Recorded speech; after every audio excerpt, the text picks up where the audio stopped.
Is it possum or opossum? I'm not sure, but I do know that they're marsupials. That's cool, Barb. Actually, opossums are native to the Americas and are usually shortened to possum, even though possums are found in Australia. Thanks, National Geographic. The card game we're about to play is a traditional fairy tale about a possum who restole the fire that Iguana had taken from the world. Whoa. So you're gonna teach us the game, right, Barb? Kim's gonna teach us how to play. Right? You bet, gang. Nice.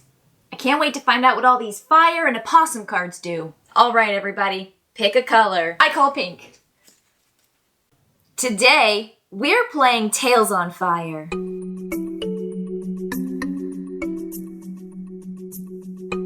Players want to win the round and steal fire over the course of 9 rounds. Once the iguana pile is depleted, players will add up all the flame icons on the top of their fire stacks. The player with the most flames wins. Take a look at these fire cards. There are varying amounts of flame icons on each card, so they're not worth the same number of flames. Good eye, Rachel. I bet the number in the center means something. Right, Kim? It sure does. Each player chooses a color and takes the matching set of 12 cards. Done? And done. Return unused sets to the box. All players place their bonfire face up in front of them.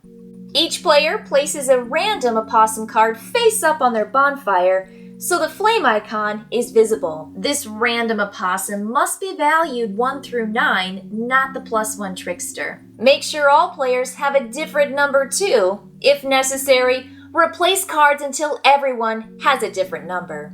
These are the starting fire stacks.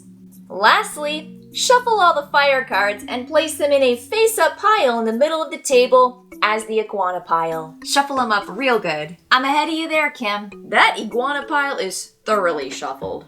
Here's an example of a 4-player setup. Tales on Fire is a game for up to 6 players and takes 20 minutes to play. At the start of a round, players choose 3 cards from their hand to use this round. On their turn, a player can either play a card or pass. If your card is on top of the hunting pile when your turn comes around again, then you win the round and take the fire card on top of the iguana pile. The game will last 9 rounds. Each round follows these steps. Choose opossum cards, begin the hunt, win the hunt, and prepare for next round. The hunt sounds exciting. Let's get some more information on how to pick these opossum cards. Choose 3 opossums from your hand for this round.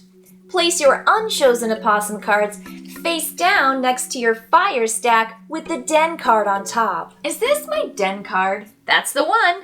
Should I reveal my 3 chosen opossum cards? No way! Keep those a secret in your hand, Adam. That's right. I don't want you to know which opossums I picked this round.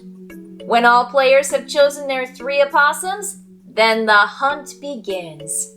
I think when selecting my 3 opossum cards, I'm going to check the starting number on the iguana deck and pick that number or slightly higher. Yeah, smart move.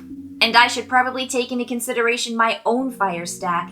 It's probably smart to choose one higher to ensure the round doesn't end at my number, which prevents us, your opponents, from stealing your fire cards. These are all great strategies to start the game with. What's your advice, Barb? I think I'll try to pick an opossum number that matches one of your fire stacks so that I might have the opportunity to steal your fire from you. I like how you think. Starting with the winner of the previous round, or a random choice in the first round, play proceeds clockwise with players taking turns, either playing a card that matches the iguana pile's starting number, or passing. Each time it becomes the first player's turn again, if no one has played, they increase the starting number by 1, stating it aloud. After 9, go back down to 1. Oh, I get it. Like a clock going in circles. Once the starting number has been played to the hunting pile, continue to the next step. Even if a card in your hand matches the starting number, you're not required to play it. Pass. Pass. Pass. Pass. Now the starting number is 5. From the player who played the starting number, play proceeds clockwise with players taking turns, either playing, passing, or winning. Players can play an opossum. To play a card, it must be exactly one higher than the top card of the hunting pile. The exception is that if a 9 is the top card, a 1 must be played next. Okay, that makes sense. It's a circular numbering system. I guess I'll play my 6. That works.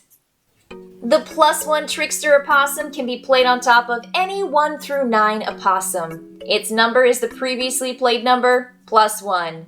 If played on a 9, it becomes a 1. Think of it like a round trip back to the lowest number. You cannot play a Trickster as the starting number or on top of another player's Trickster. Seems like a pretty cool card. Like this Trickster. Players can pass too. If a player passes, the next player in turn order gets to take their turn. Pass. Players who pass are not out of the round. They can play on future turns. Pass. Pass.